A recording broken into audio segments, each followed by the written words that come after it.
what we know about. They're now saying they want to put statins in the drugs and make 2-year-olds take statins, which screw up your liver. Folks, this is real. Let's go to Paul Watson. Paul, I'm going to try to sit back and shut up and just write notes as you talk, but I want you to calmly, because I tend to go down rabbit trails at each point of this, go over this bastard. Paul Watson joining us from the United Kingdom, which is the command base and the foundation of the planetary eugenics movement. Paul Watson. Hello, Alex. Good to be back. Good to have you.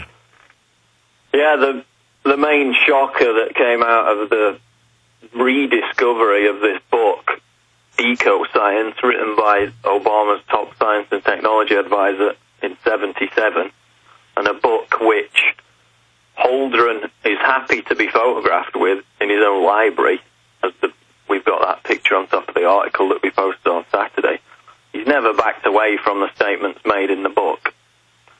And I mean, that was the original claim that deniers tried to say, oh, this was 30-plus years ago. No, in his first press conference, he displayed it behind him. It's all by itself, right there in the shelf behind him. Oh, look, oh. But people will, they'll try to find a reason to deny it, because it is that shocking that when Front Page Magazine did a story about it back in February, it got basically no attention, because people didn't believe it, because they didn't have actual screenshots of the book and segments of the pages. Well, plus David Horowitz is a neocon who calls for torture, and so he's so discredited and routinely attacks us that no one takes him serious. But when we broke it, it did get taken serious. Right. So if it's in Horowitz's publication, then it can be skewed into a left-right issue, which isn't the case, as you've said, because Republicans were involved in this as well, like George H.W. Bush. But the main shocker contained in Ecoscience, from my perspective and from many people's perspective, I would guess, is the part where Holdren and his co-authors propose the idea. Now, they're making these proposals, they're committing them to paper. The other thing I hear is, oh, just because they wrote about them doesn't mean they advocate them. Well, if you this book is a treatise, textbook level, 1,100-page battle plan. And it's putting forward proposals with which to carry out population reduction. These are proposals. The most shocking one, quote, adding a sterilant to drinking water or staple foods. And we'll get into why that is already happening right now. Listen, now. If you're a black man, if you're a white man, if you're Hispanic, if you're Asian, if you're a cop, if you're a school teacher, all of you are being hit by these people. And then wonder why you have this idea in your mind that everybody knows there's too many people, everybody knows we've got to do this. You've been programmed and didn't even know it. Together.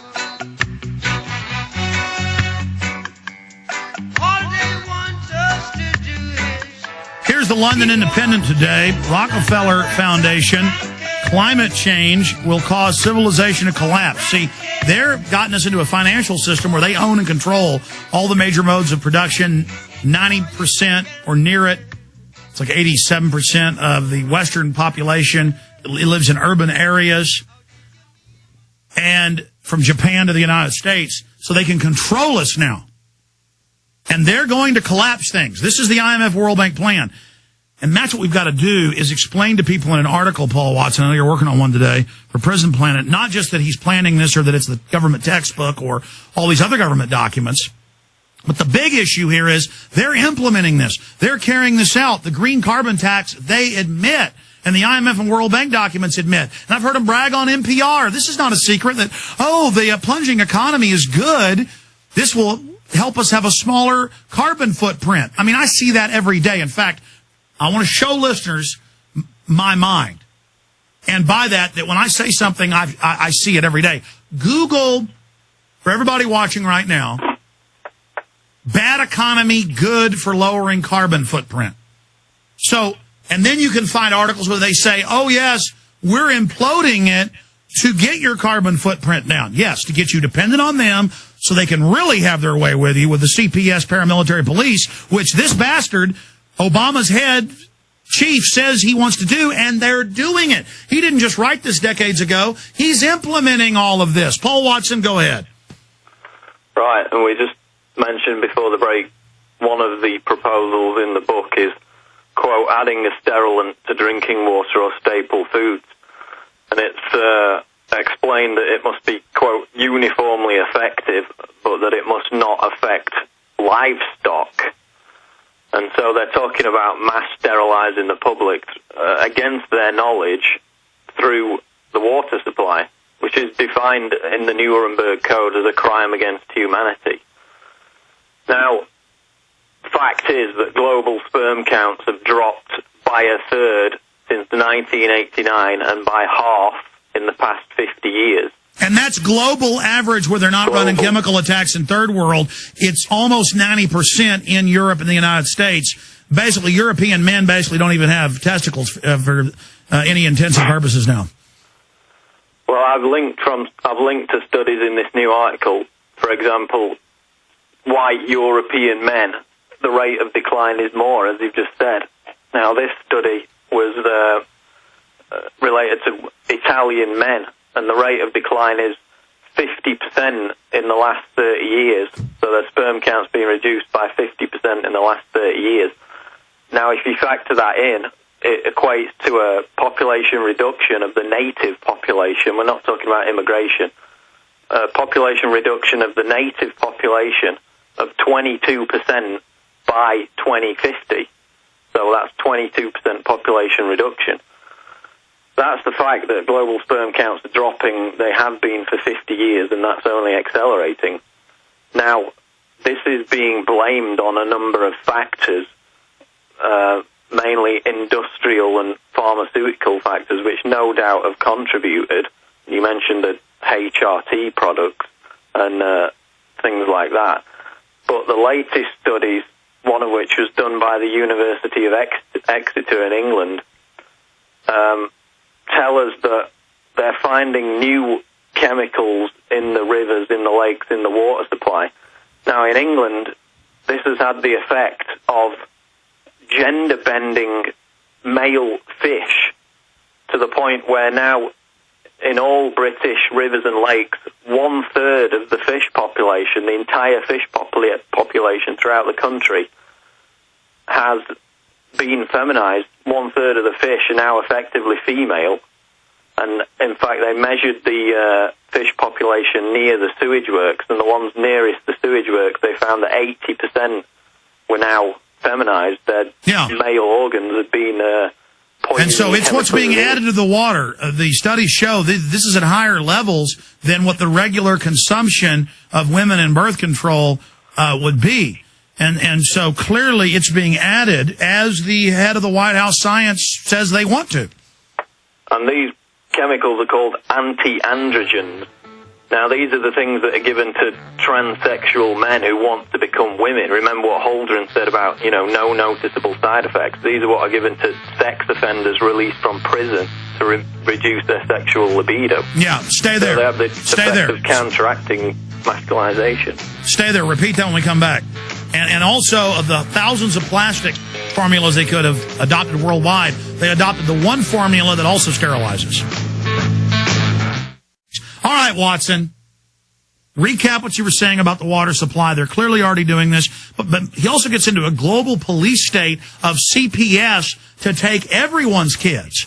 And then the New York Times today saying families are bad. I randomly pick up the Atlantic Monthly. It's got an article saying families are bad. July, August. I mean, these people scientifically want to make us all wrecks so they can orderly kill our ass. They got to break down society first, then come in with fake terror for their police state cover story so they can run a black op on us, just like Dick Cheney said in Rebuilding America's Defenses about how he wanted to use race-specific bioweapons to kill certain races. But they only tell the whites carrying this out, oh, we're just killing the blacks and Mexicans. No, folks, they want to kill everybody but themselves. Paul Watson. Right. Well, you established the fact that global sperm counts have been reduced, and that's accelerating, and it's especially prevalent in white European men. That's a fact.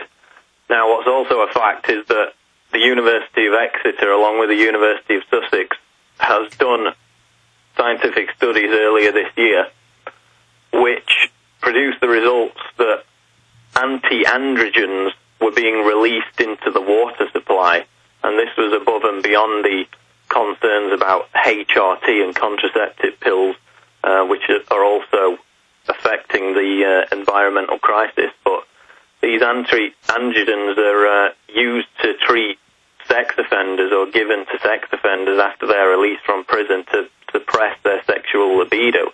They're given to transsexual men who want to become women, because what they do is they counteract the masculinization process and effectively diminish the normal male biological characteristics. They call them endocrine disruptors. And that's why a lot of cops, what they say, over a third of cops are on steroids.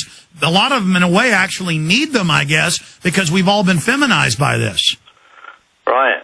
And it's also being sprayed on our food. They're used in pesticides. I've linked to another scientific study from the article that's at the top of prisonplanet.com now, which shows that these same anti-androgens have been found to, quote, have demonstrated to induce demasculinization in rats.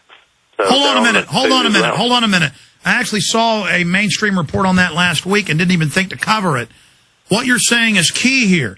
They are picking chemical pesticides of a type that sterilize or reduce sperm count. I've seen those reports. I mean, that's what I'm saying. There's so much evidence, just like of thousands of different plastic combinations for global standardization in the 50s. They picked a certain type of plastic family that leaches the endocrine disruptors, the estrogen mimickers, which hyper-feminize women connected to breast cancer and a hormonal fluctuation, and feminize men. And then we actually see a lot of males now aren't even at age 12, 13 having their testicles drop. So the girls are going into puberty at 5, 6 years old because of the food and the water, and the boys are becoming feminine because of this and aren't even having their testicles literally like ovaries drop. This is just incredible. You're saying you've got a report up on prisonplanet.com. I guess you just already did your big report. Obama czar's plan to sterilize population through water supply already happening. My God, this is mega huge, Watson. And again, people, we're risking our lives here. That's why I always have such excitement. I know what we're doing. We have caught these. Oh my God. Okay. You know what? I'm leaving the room. I'm not going to be able to shut up. I'm going to leave the room and watch from the control room. Watson, you've got the floor.